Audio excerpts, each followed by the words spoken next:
Hello, English learners. Welcome back to another exciting episode of our podcast Conversations. I'm Adam, and joining me today is my co-host, Sophia. Hi everyone, we're so glad you've tuned in. In this episode, we'll be talking about something incredibly practical: how to navigate networking events in English. If you've ever felt nervous or unsure about how to start a conversation, keep it flowing, or gracefully end it, you're not alone. Networking can be challenging even in your native language, let alone in English. Exactly. But don't worry, we're here to break it all down for you. Today we'll share strategies, sample phrases, and practical tips to help you build confidence and make meaningful connections at networking events. Think of this as your step-by-step guide. We'll cover everything, from preparing for the event and making a strong first impression to mastering small talk and following up afterward. Whether you're attending a business conference, a career fair, or a casual meetup, our goal is to help you feel prepared and communicate effectively. And remember, networking isn't just about talking. It's about connecting, listening, and leaving a positive impression. That's so true. By the end of this episode, you'll have a toolkit of phrases, strategies, and confidence boosters to shine at your next event. Let's start at the very beginning. Preparation. Sophia, why is preparation so important before attending a networking event? Preparation is everything, Adam. If you show up without a plan, it's easy to feel overwhelmed or unsure about how to approach people. But if you do a little homework beforehand, you'll feel more confident and have plenty to talk about. That makes sense. What kind of research should someone do? First, find out as much as you can about the event. Is it industry-specific, like a tech conference, or something more general, like a career fair? Look at the event website, agenda, or any promotional material. If you know who's speaking or which companies are attending, you can prepare specific questions. Like, if you know a certain company is launching a new product, you could say something like, "I noticed your company recently launched a new product. How's the reception been so far?" Exactly. That's a great conversation starter, and if it's a big event, try to identify a few key people you'd like to meet. Maybe a recruiter, an industry leader, or someone whose work inspires you. It sounds like this research gives you a focus, so you're not just wandering around randomly trying to start conversations. That's right. And speaking of focus, another important part of preparation is crafting your elevator pitch. Ah, the elevator pitch. Can you explain what that is for anyone who might not be familiar? Sure. It's basically a short 30-second introduction where you explain who you are, what you do, and maybe a little about what you're looking for. Think of it as a professional snapshot of yourself. So, something like, "Hi, I'm Adam. I work in IT solutions, helping businesses optimize their processes and improve efficiency. What about you?" Exactly. It's short, clear, and professional. And it invites the other person to share about themselves. The key is to practice it a few times so it feels natural. But not memorized, right? You don't want it to sound robotic. Definitely. Keep it conversational. And while you're practicing your pitch, it's also a good idea to think of a few conversation starters. Like what? Well, you could go with something general like, what brings you to this event? Or, is this your first time attending? Those are great. What if it's a specific type of event, like a tech conference? Then tailor your questions to the context. For example, you might ask, what do you think about the latest trends in AI? Or, what's been the most interesting session you've attended so far? That's smart. It shows you're engaged and genuinely interested in the event. Exactly. And another part of preparation that often gets overlooked is your appearance. Oh, you mean how you dress? Yes, your outfit is part of your first impression. Always check if the event has a dress code: formal, business casual, or smart casual. And if you're not sure? When in doubt, go with something clean and professional. It's better to be slightly overdressed than underdressed. Plus, when you feel good about how you look, it boosts your confidence. That's so true. Confidence really does come across in how you carry yourself. Absolutely. And before you head out, make sure you've got everything you need: business cards, if you have them, and maybe a notebook or your phone to jot down notes. And don't forget a warm smile. That's probably your most important tool. 100%. A positive attitude and a genuine smile can make all the difference. So preparation isn't just about research. It's about getting your mindset, appearance, and tools ready too. Exactly. When you're prepared, you walk into the event feeling confident and ready to make meaningful connections. So, you've done your homework, prepared your elevator pitch, and you're dressed to impress. Now comes the moment of truth.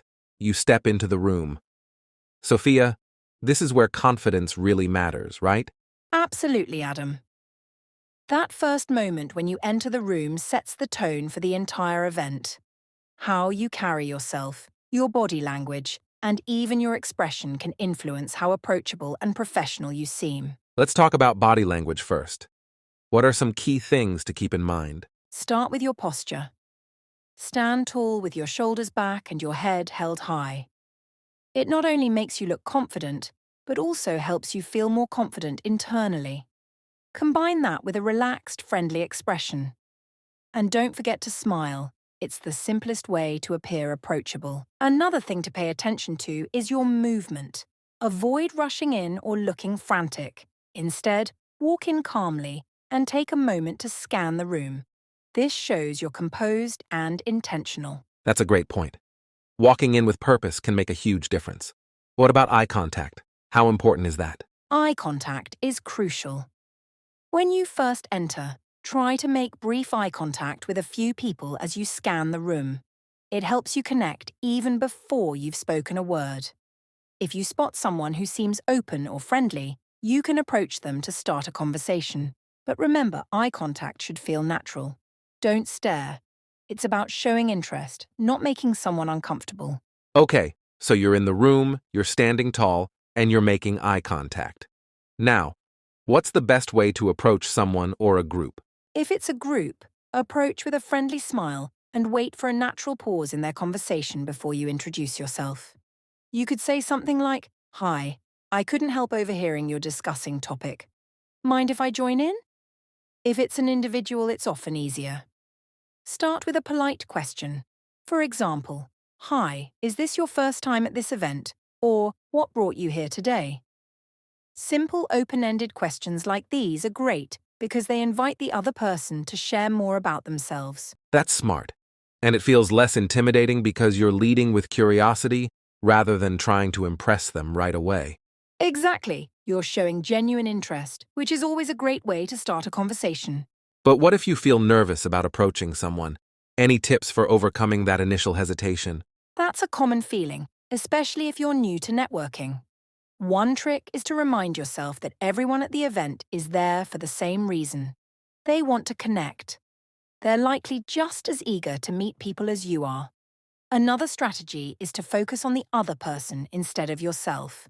Instead of worrying about what you're going to say, think about how you can make the other person feel comfortable. I like that. It takes the pressure off. Do you think starting with small talk helps ease the nerves? Definitely. Small talk is a great way to break the ice. Start with something light and relevant to the event, like, "The venue is really nice, isn't it?"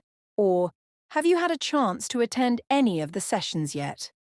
Once the conversation gets going, it becomes easier to transition to more meaningful topics. That makes so much sense. What about people who tend to stick with others they already know at these events? That's a natural tendency, but it defeats the purpose of networking. If you're attending with a friend or colleague, agree to split up after a few minutes. You can always reconnect later, but mingling on your own pushes you to meet new people. So, the idea is to be approachable, confident, and proactive about making connections. Exactly. And one more tip. Be mindful of your energy. If you're feeling nervous, take a deep breath before you walk in. Remind yourself that you belong there and that each conversation is an opportunity to learn and grow. I love that. It's about mindset as much as it's about actions. That's right. And once you've entered the room and started a conversation, the next step is introducing yourself effectively. So, you've entered the room confidently, and now it's time to introduce yourself. Sophia, this is often where people get a little nervous. What's the key to making a strong, effective introduction? You're right, Adam. Introducing yourself can feel a bit daunting, especially in a professional setting, but it doesn't have to be complicated. The key is clarity and confidence.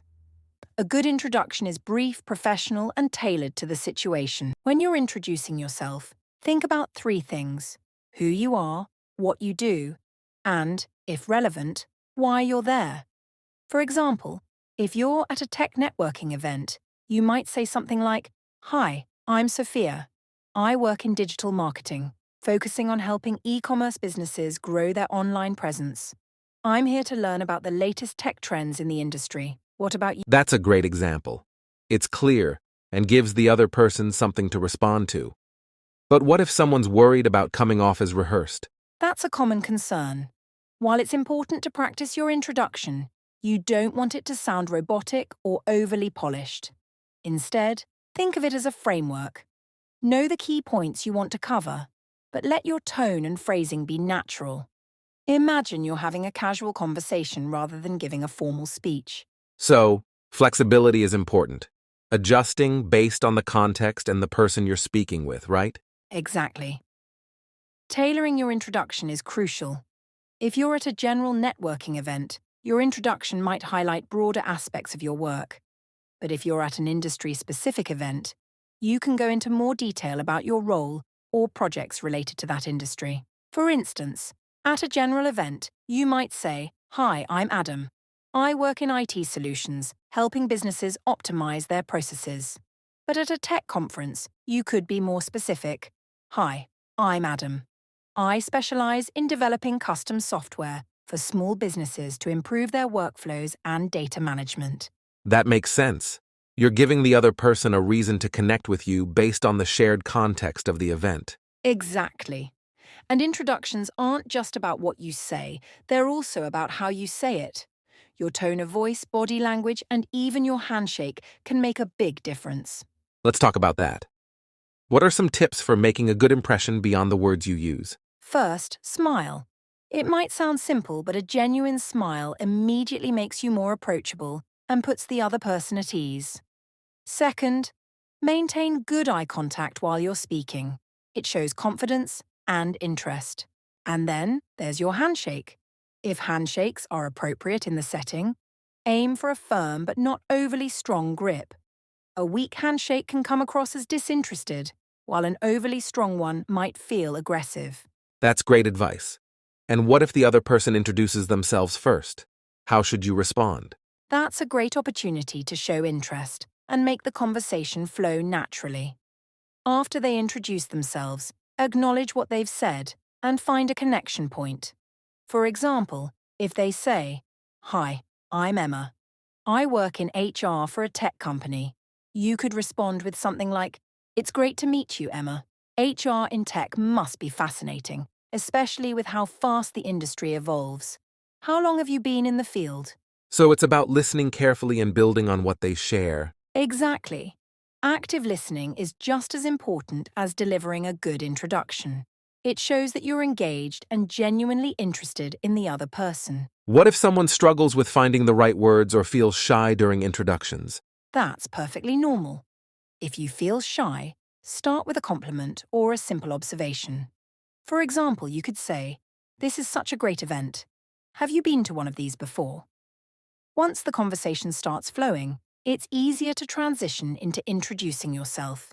And if you're unsure about what to say, keep it simple. A straightforward introduction is always better than overthinking or staying silent. That's a great reminder. Simplicity and authenticity go a long way. Absolutely. And one last tip: be mindful of your timing. Don't rush your introduction, but also don't dominate the initial conversation. Give the other person space to share about themselves too. Networking is a two-way street, after all. I love that. So, to sum up, a strong introduction is clear, concise, and tailored to the context. It's about balancing confidence with genuine interest in the other person. Exactly. Once you've mastered your introduction, you're ready to dive into the conversation. So, you've introduced yourself, and now it's time to move beyond the formalities. Breaking the ice is often where people feel stuck, Sophia. How do you make that transition to a real, engaging conversation? That's a great question, Adam. Breaking the ice is all about creating a comfortable atmosphere for both you and the other person. It's your chance to establish rapport and set the tone for a meaningful interaction. A simple way to start is by commenting on something relevant to the event. For example, you might say, "That keynote speaker had some great insights. What did you think of their presentation?" It's a safe and easy way to initiate a discussion because it's directly related to the shared context of the event. I like that approach. It feels natural because you're starting with something you both have in common. What if the event doesn't have a clear focal point, like a speaker? In that case, you can use observations about the environment or ask light, open-ended questions. For example, "This venue is impressive, isn't it? Have you been here before?" Or, "It seems like a great turnout tonight. How did you hear about this event?" These types of questions are easy for anyone to answer and open the door to more conversation. That's helpful. What about using humor? Is it a good icebreaker? Humor can be fantastic, but it has to be appropriate and natural. A light-hearted comment about something neutral, like the weather or the event's refreshments, can work. For example, "The coffee here is strong enough to fuel us through a marathon, don't you think?" The key is to keep it light and avoid anything that might be misinterpreted. If humor doesn't come naturally to you, don't force it. Stick to genuine curiosity and warmth instead. Speaking of curiosity, what role does asking questions play in breaking the ice? Questions are your best friend when breaking the ice. They show interest and keep the conversation flowing. The best questions are open-ended, encouraging the other person to share more about themselves. For example, "What inspired you to attend this event? What's been the highlight of your week so far?" These types of questions invite storytelling and help you uncover common interests. And what if the conversation feels one-sided, like the other person isn't opening up much? That happens sometimes, and it's okay. Try to find a topic that resonates with them. You could pivot with a broader question like, "What do you enjoy most about your work?" Or, "Are there any sessions or speakers you're particularly excited about today?" If they still seem reserved, it might just be their personality or mood. Don't take it personally. Focus on being polite and friendly, and be ready to gracefully move on if the conversation doesn't pick up. That's reassuring. Now, what about using shared connections or mutual acquaintances to break the ice? That's an excellent strategy. If you know you have a mutual connection, you can bring them up naturally. For instance, "I believe we both know name. They mentioned you've been working on some exciting projects. I'd love to hear more about that." Shared connections provide an instant link and can make the conversation feel more personal and less formal. What about people who don't know anyone at the event? How do they navigate that? If you're attending solo, don't worry, you're not alone. Many people are in the same situation. Look for others who seem approachable or are also standing alone. They're likely looking for someone to talk to as well. Approach with a friendly smile and a simple opener like, "Hi, I'm your name. It's my first time at this event. What about you?" People usually appreciate the effort and are happy to engage. That's a great way to ease into a conversation. What if the person you're speaking with seems very talkative and dominates the conversation? That can happen too. If someone is talking a lot, listen actively, but also look for a chance to gently steer the conversation. You can say something like, "That's really interesting. I'd love to hear more about that, but I'm also curious. What do you think about new topic?" This allows you to guide the flow without interrupting them rudely. That's such a practical tip. So, breaking the ice is really about being observant, curious, and flexible in your approach. Exactly, Adam. Remember, the goal isn't to have the perfect opening line. It's to make the other person feel comfortable and start a meaningful interaction. I love that. Once the ice is broken, the conversation can really take off. What's the next step to keep it going? That's where asking open-ended questions and active listening come in. We'll dive into that in the next segment. So, you've broken the ice and started a conversation. Now the challenge is keeping it going. Sophia, this is where asking the right questions becomes crucial, doesn't it? Absolutely, Adam. Open-ended questions are your secret weapon for making conversations flow naturally. They encourage detailed answers rather than simple yes or no responses, which keeps the interaction engaging and dynamic. Let's break it down. Why are open-ended questions so effective? The main reason is that they invite storytelling and personal insight. When you ask an open-ended question, you give the other person the opportunity to share their experiences, opinions, or expertise.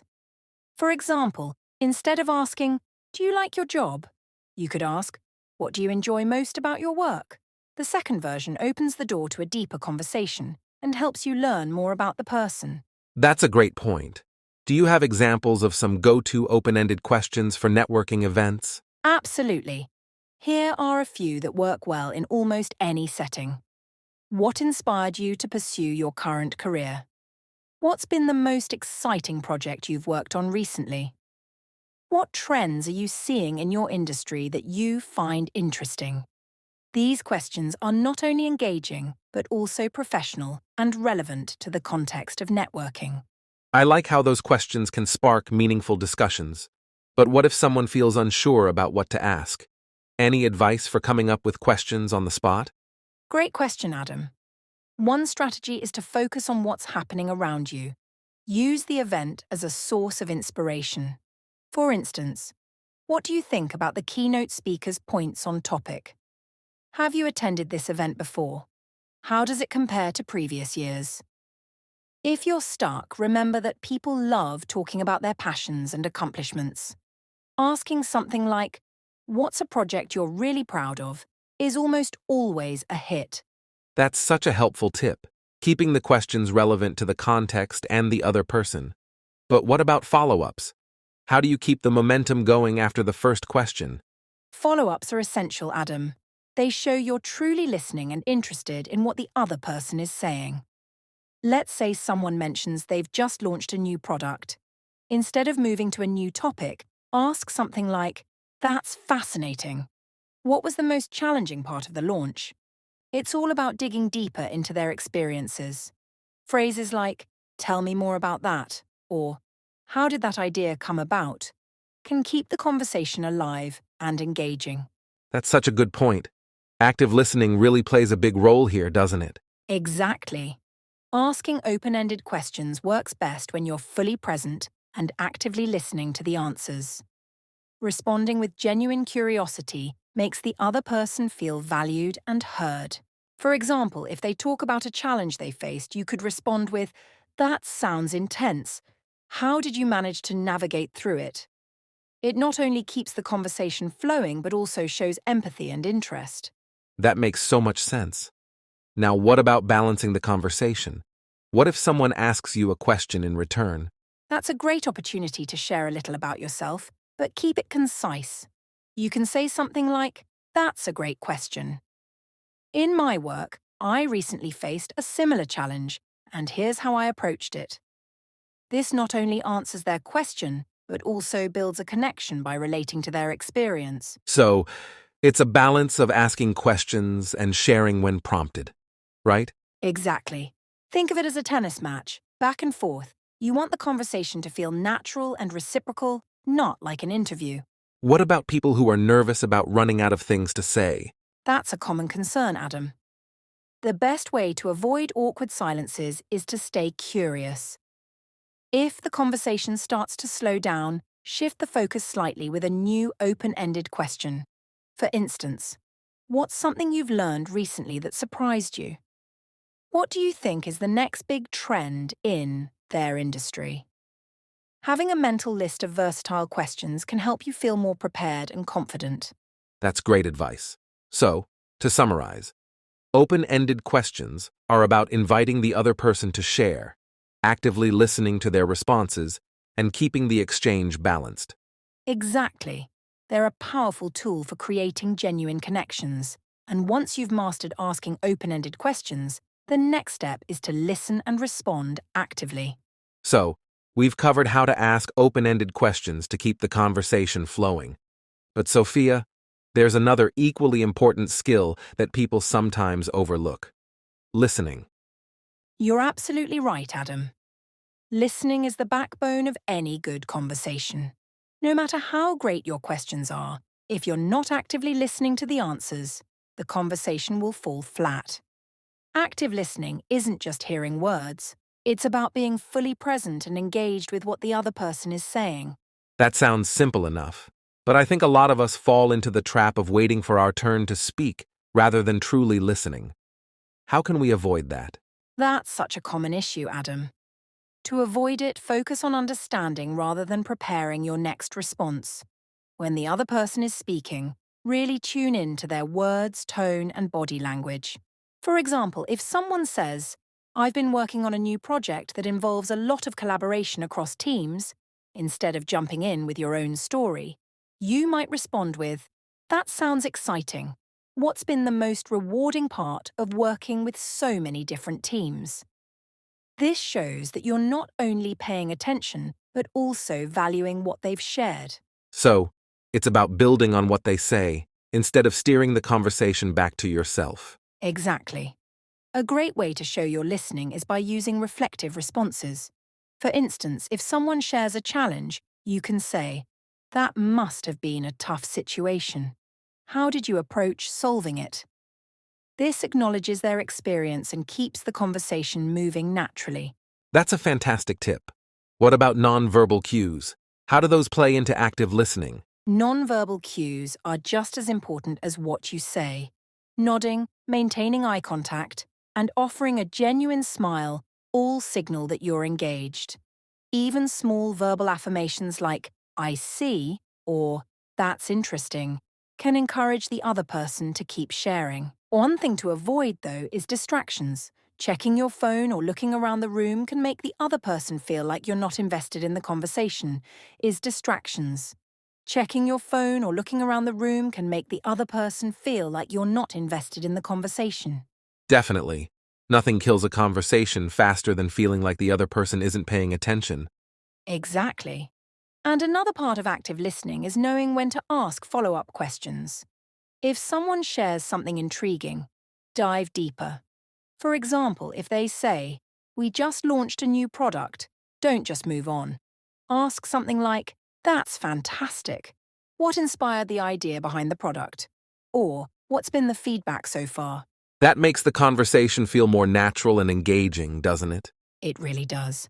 It also helps build trust and rapport. People feel valued when they know you're genuinely interested in their experiences or insights. Let's talk about balancing listening with responding. How do you ensure the conversation doesn't feel one-sided?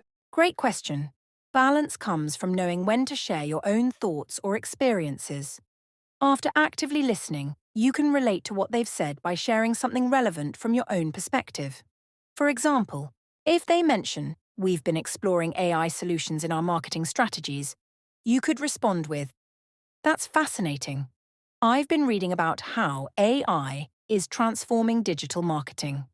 Are there any specific tools or platforms you've found particularly effective?" This shows that you're not only listening, but also contributing to the conversation. That's a good strategy, keeping it relevant to what they've shared while adding your own input. Exactly. And one more thing, Adam. Silence can also be powerful. Sometimes pausing after someone speaks gives them the space to elaborate further. You don't always have to rush to fill the silence. That's a great point. Silence often makes people uncomfortable, but it can actually be an invitation for the other person to share more. Yes, and it's a subtle way of showing that you're reflecting on what they've said. Just be mindful not to overdo it. Too much silence can feel awkward. So, active listening is a mix of verbal and nonverbal cues, thoughtful follow-ups, and knowing when to share your own perspective. Exactly, Adam. When you master this skill, conversations become more engaging and memorable. And when people feel heard, they're more likely to connect with you on a deeper level. That's such valuable advice. What about situations where the conversation hits a snag or becomes awkward? Great question. That's where we move into navigating tricky situations, which we'll dive into in the next segment. Stay tuned. Now, Sophia, as much as we'd like every conversation to flow smoothly, sometimes things don't go as planned. Maybe the conversation stalls, becomes awkward, or even uncomfortable. How do you handle those tricky moments? That's a great question, Adam. First, it's important to remember that awkward moments are completely normal, especially in networking settings.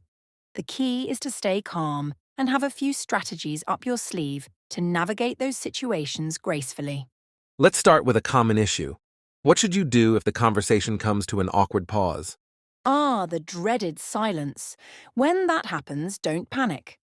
A simple way to reignite the conversation is to introduce a new topic or ask a light, open-ended question.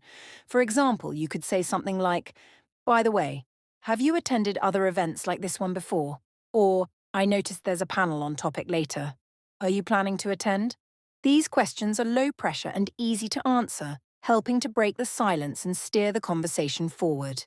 That's a great way to restart the flow. What about when the other person gives very short or unengaged answers? That can be challenging, Adam. If someone is giving short answers, they might just be shy or unsure of what to say. In that case, try asking questions that encourage them to talk about themselves in a positive way. Like, what do you enjoy most about what you do? What inspired you to get into your field? If they're still unresponsive, it's okay to gracefully end the conversation and move on. For example, you can say, "It was nice meeting you. I hope you enjoy the rest of the event." That's such a polite way to exit. Now, what if the opposite happens and the other person dominates the conversation or keeps talking without giving you a chance to speak? That's a tricky one, Adam. If someone is monopolizing the conversation, it's important to redirect politely. You can interject gently by saying something like, "That's really interesting. I'd love to hear more, but I'm curious. What's your take on related topic?" Or you can invite others to join in if you're in a group setting. "That's a great point. What do you all think about that?" This shifts the focus without coming across as rude. That's a smart way to handle it. What about situations where someone brings up a controversial or uncomfortable topic? Great question. If a topic feels too personal or inappropriate for the setting, it's best to steer the conversation back to neutral ground. For example, you could say, "That's an interesting perspective. Speaking of challenges, I've been curious about how industry trend is impacting businesses. What's your take?" Redirecting the topic this way shows tact and keeps the conversation professional. What if you find yourself stuck in a conversation you'd rather leave but don't want to seem impolite? That's a common concern, Adam. The key is to exit gracefully while leaving a positive impression. You could say something like, "It's been wonderful chatting with you. I'd love to stay in touch, but I need to step away for a moment." Or, "I'm really enjoying this conversation, but I want to make sure I get a chance to meet a few other attendees tonight. Let's connect on LinkedIn." These approaches are polite and professional, and they make it clear you value the interaction. That's such a good way to wrap things up. Are there any tips for recovering from a misstep if you accidentally say the wrong thing? Definitely. If you say something that feels awkward or inappropriate, the best approach is to acknowledge it with humility and redirect. For example, "Oh, I think I may have worded that poorly. What I meant to say was..." Most people appreciate honesty and will understand. The key is to move on quickly without dwelling on it. That's reassuring. It sounds like navigating difficult situations comes down to being respectful, adaptable, and prepared to pivot when needed. Exactly, Adam. Conversations don't have to be perfect. They just have to be genuine. If you approach challenges with kindness and professionalism, you'll leave a positive impression no matter what. So, Sophia, we've talked about starting conversations, keeping them flowing, and even navigating tricky moments. But what about ending conversations? That's often just as important as how you start them. Wouldn't you agree? Absolutely, Adam. How you end a conversation leaves a lasting impression. If you exit professionally and with warmth, you're more likely to be remembered positively. Let's start with timing. How do you know when it's time to end a conversation? That's a great question. Timing is key. If the conversation starts to feel repetitive, or if you notice the other person glancing around the room, it might be a good time to wrap things up. It's important to be mindful of the other person's time, especially at networking events where everyone is trying to meet multiple people. So, how do you end things in a way that feels natural and polite? The best way to end a conversation is by expressing gratitude and leaving the door open for future connection. For example, you could say, "It's been such a pleasure talking with you. I've learned a lot about their work or topic. I'd love to stay in touch. Can I connect with you on LinkedIn?" This shows appreciation for their time while also keeping the connection alive. I love that approach. What if you're in a group setting? Is there a different way to excuse yourself? Great point, Adam. In group settings, you can make your exit more general while still being polite. For example, this has been a fantastic conversation. I'd like to mingle a bit more, but I hope we all stay connected. If it's appropriate, you can even use humor to lighten the moment. I don't want to monopolize your time, but I'll let someone else enjoy your great insights. That's a nice touch of humor. What about those situations where the conversation just naturally fizzles out? When a conversation ends on its own, you can still end it professionally by offering a kind closing statement. For example, "It's been wonderful meeting you. I hope you enjoy the rest of the event." A warm and friendly tone is all it takes to leave a positive impression. Now, what if you're the one who has to end the conversation, but you feel a bit awkward about it? That's completely normal, Adam. If you're feeling awkward, keep it simple and direct. You can say something like, "I've really enjoyed our conversation, but I need to step away for a moment.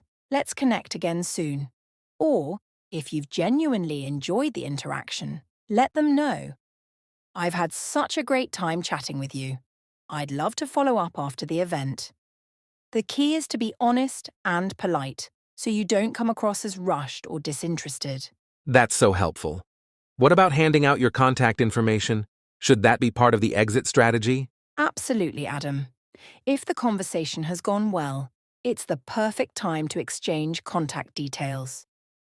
You can say, "Before we part ways, let me give you my business card, and I'd love to get yours as well."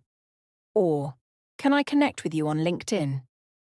I'd really enjoy continuing this conversation." This leaves the door open for future opportunities. That's a great way to wrap things up on a professional note. Are there any final touches to make the exit feel even smoother? Yes, Adam. Always end with a positive comment or good wishes. For example, "I hope the rest of the event is productive for you. Best of luck with a project or goal they mentioned. I'm excited to see how it goes." These little touches show that you're thoughtful and attentive, which goes a long way in networking. So, ending a conversation professionally is about being gracious, showing appreciation, and leaving the door open for future connections. Exactly, Adam. It's the final step in making a great impression. Now, what happens after the event is just as important: following up. Let's talk about that in the next segment. Now that we've covered how to end a conversation professionally, let's talk about what happens after the event. Sophia, I think a lot of people underestimate the power of a follow-up. How important is it? It's incredibly important, Adam. The follow-up is what solidifies the connection you made at the event. Without it, your conversation could be forgotten, but a thoughtful follow-up ensures that you stay on their radar. It shows that you're serious about building a relationship and that you value the interaction. I agree. But what's the best way to follow up? Should we do it right after the event, or is it better to wait? Ideally, you want to follow up within 24 to 48 hours after the event. Timing matters because it keeps you fresh in their mind while the conversation is still fresh too. A quick message shows that you're proactive and genuinely interested in continuing the conversation. What should a good follow-up message look like? Should it be formal or casual? The tone really depends on how formal or informal the conversation was, but it's always best to err on the side of professionalism. A simple message could be something like, "Hi, it was great meeting you at the business networking event. I really enjoyed our conversation about the latest trends in digital marketing. I'd love to stay in touch and explore ways we might collaborate. Looking forward to connecting further." This message is polite, professional, and shows genuine interest in the connection. That's a great example. Should you reach out via email or LinkedIn? Both are great options, but it really depends on the setting. If the event was business-oriented, LinkedIn is often the most appropriate platform. You can send a connection request with a personalized note like, "Hi, it was a pleasure meeting you at the business networking event. I'd love to connect and continue our conversation on the impact of emerging technologies on marketing." On the other hand, if you had a more personal or in-depth conversation, an email might feel more appropriate. It allows you to elaborate a bit more and can be more formal, which works well in a professional context. And what about when you've connected with someone on LinkedIn? Should you follow up with a message there too? Absolutely. After connecting on LinkedIn, send a message to keep the conversation going. For example, "Thanks for connecting. It was great chatting with you at the business networking event. I'm looking forward to staying in touch and exploring potential opportunities to work together in the future." This shows that you're serious about nurturing the connection and keeps the conversation alive. That's great advice. What should you do if you don't hear back after the follow-up message? Sometimes people get busy, or they might have missed your message. If you don't hear back within a week or two, it's okay to send a polite follow-up. You could say something like, "Hi, I hope you've been well. I just wanted to follow up on our conversation from the business networking event. I'd still love to connect and hear more about your thoughts on the latest marketing strategies. Looking forward to hearing from you." The key here is to be polite, not pushy, and respectful of their time. It sounds like follow-ups should always be courteous, brief, and to the point. Should you always try to push for a collaboration or meeting in your follow-up? Not necessarily, Adam. While you can certainly express interest in future opportunities, don't always make the follow-up about asking for something specific. Sometimes it's just about keeping the connection alive. You might say something like, "It was such a pleasure meeting you at the business networking event. Let's keep in touch. I look forward to staying connected and learning more about your work."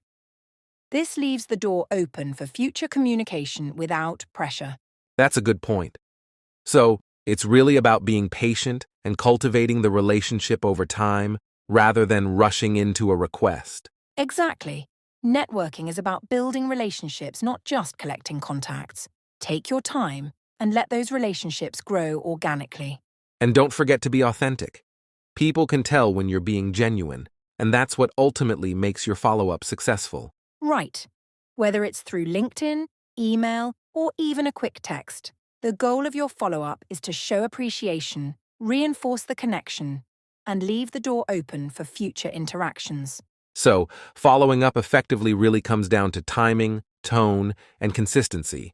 It's a chance to show that you're invested in the relationship, not just the event. Exactly, Adam. And remember, follow-ups are not just about asking for something. They're about maintaining the connection and continuing the conversation you started at the event. Great advice, Sophia. Now that we've covered the follow-up process, let's move on to our final segment. Practice makes perfect. Now, Adam, we've covered everything from preparing for the event, crafting smooth introductions, navigating difficult situations, to following up after the event. But there's one thing that ties it all together: practice. That's right. All the tips and strategies we've shared today will only be effective if you practice them regularly. So, Sophia, how do you suggest people get started with practicing their networking skills? Well, Adam, the good news is that you don't have to wait for a big networking event to start practicing. You can practice in smaller, less formal settings to build confidence. Start with casual conversations in your everyday life. It could be with a colleague, a neighbor, or even a stranger at a coffee shop. The goal is to get comfortable with the flow of conversation. That's a great point. You don't have to wait for the perfect moment. Every conversation is a chance to practice. Exactly. And another great way to practice is through role-playing. Find a friend, family member, or colleague and practice different networking scenarios. Maybe one person is the guest speaker at the event and the other is the attendee. This way, you can work on your introductions, asking open-ended questions, and ending conversations gracefully, all in a safe, supportive environment. I love that idea. And you can simulate different types of events too. For example, practicing how you'd introduce yourself at a tech conference might be different from how you'd do it at a marketing seminar. Right, Adam. Role-playing different scenarios helps you adjust your approach based on the type of event and audience you're dealing with. You'll also get a feel for how to handle potential awkward moments, like if a conversation stalls or if someone seems disengaged. And even if you're nervous at first, don't be discouraged. The more you practice, the easier it becomes. Absolutely. Practice helps you get out of your head and into the conversation. It's all about feeling comfortable enough to be authentic. If you practice enough, you'll develop your own style of networking that feels natural to you. That's so true. And let's not forget that you can always learn from each interaction. After a conversation, take a moment to reflect. What went well? What could have gone better? Exactly. Self-reflection is key to improving, and don't forget to seek feedback from others too. Ask a colleague or a friend who's more experienced in networking for tips. They might point out things you missed or offer strategies that worked for them. Great point, Sophia. Feedback is a great way to grow, especially when you're just starting to build those skills. And if you're still unsure, there are plenty of resources out there. Books, podcasts, and even online courses dedicated to improving networking skills. The more you learn, the more confident you'll feel. So, the takeaway here is simple. Practice, reflect, seek feedback, and keep learning. Networking is a skill, and like any skill, the more you do it, the better you become. Exactly. And remember, no one becomes a networking expert overnight. It takes time and effort, but with consistent practice, you'll see real improvement. Well, that wraps up our final segment for today. We hope you feel more confident and prepared to take on any networking event, whether in person or online. Thanks so much for joining us on this journey today. And remember, don't be afraid to make mistakes along the way. Every conversation is a step toward improving your networking skills. That's right. Keep practicing, stay genuine, and most importantly, enjoy the process of building meaningful connections. If you enjoyed this episode, be sure to subscribe, share it with your friends, and come back for more episodes. Thanks for tuning in to Fluent English Conversations. We'll see you next time. Thank you.